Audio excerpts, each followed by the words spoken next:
Your Honor. First, as to the Brady violation and the statements, and Mr. DeGraffenreid not been aware of, Judge, arguing, y'all. Two statements came out, was mention of it. Any investigation not to look into these statements and call Ms. Manning as a witness or even try to interview her, it is not a Brady violation, Judge. It's certainly ineffective to counsel. Any failure not to explore and investigate claims made against a star witness, again,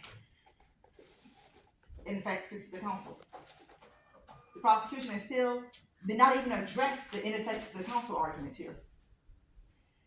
Now, as far as Mr. Wimberly, Your Honor, he did testify at the exam, but his testimony was limited. There was no questions asked or even knowledge about the statements he made to Detective Wills while he was at the hospital. This is information that would have and could have been useful to Mr. DeGraffenreid had he been aware of that. Not only had his attorney did a better job cross-examining Mr. Wimberly at the exam, but also had his attorney interviewed him. And Judge, when we look at the information that came from the affidavit, the things that was not known at trial, we believe that constitutes newly discovered evidence.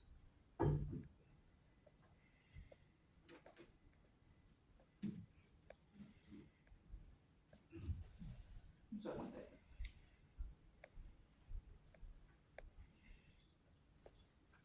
Now, when we look at the prongs, Judge, for when something is considered newly discovered evidence, we look at the evidence itself, not merely its materiality has to be newly discovered. The newly discovered evidence is not cumulative. The new evidence could not have been discovered at trial using reasonable diligence. The new evidence considered with the full record of the case creates reasonable probability of a different outcome upon trial, Judge. Again, anything that could have been discovered back then in 2000 that was not discovered squarely falls on the shoulder of the trial attorney at the time. It was things that the trial attorney could have discovered. Mr. DeGraffenreid was in custody the entire time. If he's expected to mount his own defense and do his own investigation, then he would not have a constitutional right to have an attorney. The attorney is there to provide aid, to provide legal knowledge, legal support, to represent him, to do all the things that he does not know how to do, that he's not trained to do, and that he does not know to do. And Judge, also, the testimony regarding videos were not recorded. Now, Judge, I do recall asking Investigator Yost, and I believe she said that she made, I don't recall exactly, Judge, it's been a long time, but I know there were cameras. She may have been unclear if they were actually recording, but Judge, even if they weren't, we know from Mr. DeGraffenreid that he spoke to one of the officers at the front desk. Well, he could have been called as a witness to confirm. He could have been interviewed. He's a colleague. He's there. Those is still ways to show and prove Mr. DeGraffenreid was at the police station at the time of the actual shooting, and that wasn't done. Then APA Blair says that Mr. Ward was arrested at the scene, or he was there at the scene. We know he was there. We assert that what Officer Duvall said was he watched him ride up to the scene. So yes, after the shooting, after the police arrived and all that chaos, Mr. Ward was there. The issue is that he was not there when the shooting actually happened. He did not witness the shooting. And those questions and that information, it came from Mr. Wimberly's affidavit. These are not questions that were asked at the exam. These are not things that could have been discoverable at the time. Mr. Wimberly's exam testimony was so limited.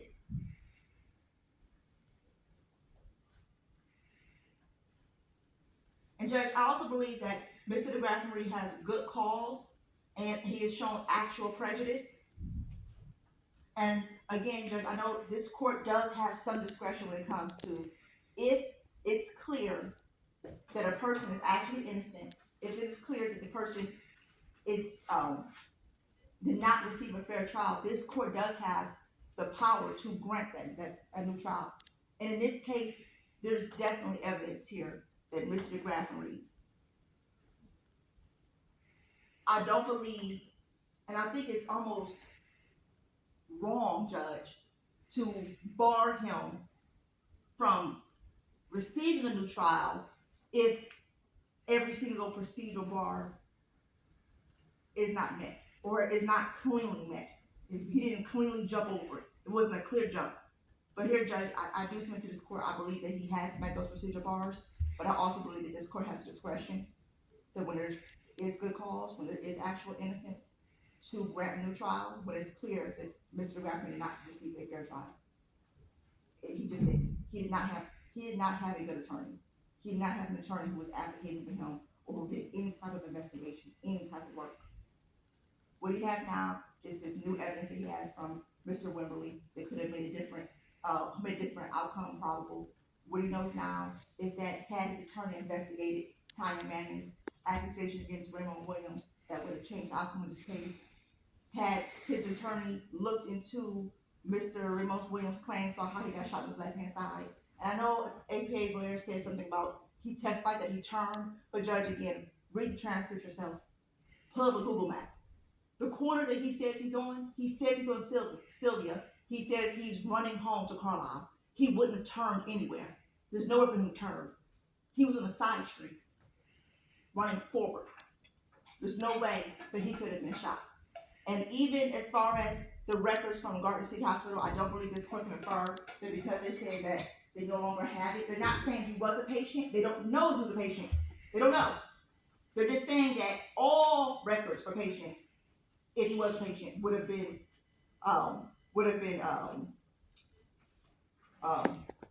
purged. But they cannot confirm whether he was a patient or was not a patient. And again, that is something his attorney could have learned and discovered then, and he didn't.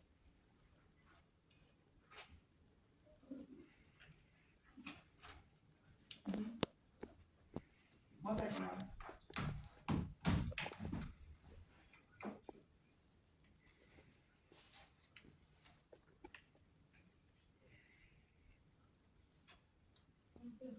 But also, Judge, let me also just state this, and this is from my personal experience as an attorney. Mr. Williams was named as a complainant, but his medical records weren't turned over either. And typically when we see shootings happen, we always see some type of medical records or testimony from a medical expert or doctor regarding injury. We also see that in the discovery. That was never turned over. So they listed him as one of the complainants. They claimed that he was shot. They should have turned over that evidence. They didn't.